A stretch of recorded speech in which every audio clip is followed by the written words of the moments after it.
இன்றைக்கி நான் ரெடி பண்ண போகிறது தக்காளி கெட்டி குழம்பு. அது எப்படி ரெடி பண்ணுறதுன்னு பார்க்கலாம். ஃபஸ்ட்டு 1/2 கிலோ தக்காளி எடுத்திருக்கேன். இதை குட்டி குட்டியாக கட் பண்ணிக்கலாம். இப்போ வந்து தாளிக்கிறதுக்கு வந்து ஒரு 2 ஸ்பூன் வந்து எண்ணெய் எடுத்திருக்கேன். அப்புறம் பட்டை, பூ, இலை, சோம்பு, கல்பாசி, கிராம்பு எடுத்திருக்கேன். இது நல்லா பொரிஞ்சு வந்ததுக்கப்புறம் காரத்துக்கு வந்து வரமிளகா எடுத்திருக்கேன். எவ்வளோ வேணுமோ அந்தளவு எடுத்துக்கோங்க. இப்போ வந்து வெங்காயம் வந்து சின்ன வெங்காயம் வந்து ஒரு 20, 25 எடுத்திருக்கேன். பெரிய வெங்காயம் 2 எடுத்திருக்கேன். அதையும் சேர்த்து நல்லா வதக்கிடலாம். வதக்குனதுக்கப்புறம் இதுக்கு வந்து கருவேப்பிலை வந்து தேவையான அளவு எடுத்திருக்கேன். எடுத்துட்டு அது வதங்கினதுக்கப்புறம் முந்திரி பருப்பு வந்து ஒரு 10 எடுத்திருக்கேன். அதையும் சேர்த்து நல்லா வதக்கிடலாம்.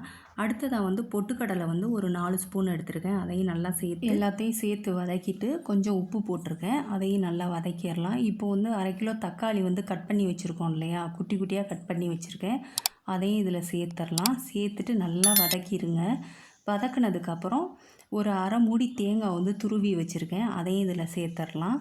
சேர்த்துட்டு அதையும் நல்லா வதக்கிடலாம். இப்போ வந்து இதுக்கு வந்து இந்த கெட்டி குழம்புக்கு காரத்துக்கு வந்து வரமிளகா மாத்திரம் தான். அது எப்படின்னு பார்த்துக்கோங்க.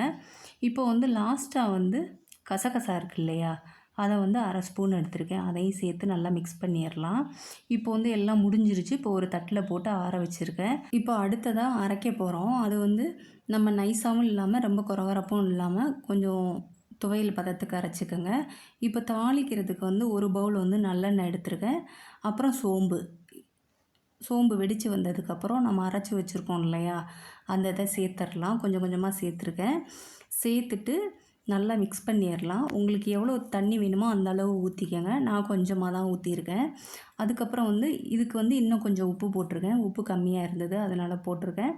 இப்போ பாருங்கள், லாஸ்ட்டாக வந்து இப்படி பிரிஞ்சு வரணும், அந்த அளவு இருக்கணும் இந்த கெட்டி குழம்பு. அதை நல்லா மிக்ஸ் பண்ணிவிட்டு என்ன பண்ணியிருக்கேன்னா, லாஸ்ட்டாக ஒரு ஸ்பூன் வந்து நெய் போட்டிருக்கேன். நெய் போட்டுட்டு அதை மிக்ஸ் பண்ணிவிட்டு அதுக்கப்புறமா வந்து கொத்தமல்லியை குட்டி குட்டியாக கட் பண்ணிவிட்டு இதில் சேர்த்துருக்கேன். அவ்வளோதாங்க, நம்மளோட கெட்டி குழம்பு வந்து ரெடி ஆயிடுச்சு. இப்போ வந்து இந்த கெட்டி குழம்பு வந்து ரொம்ப சிம்பிள் தாங்க. ஏன்னா நம்ம வதக்கிட்டு அரைச்சிட்டு தாளித்து ஊற்ற போகிறோம், அவ்வளோதான். நம்ம சட்னி மாதிரியே தான், ஆனால் டேஸ்ட் வந்து வேறு மாதிரி இருக்கும்.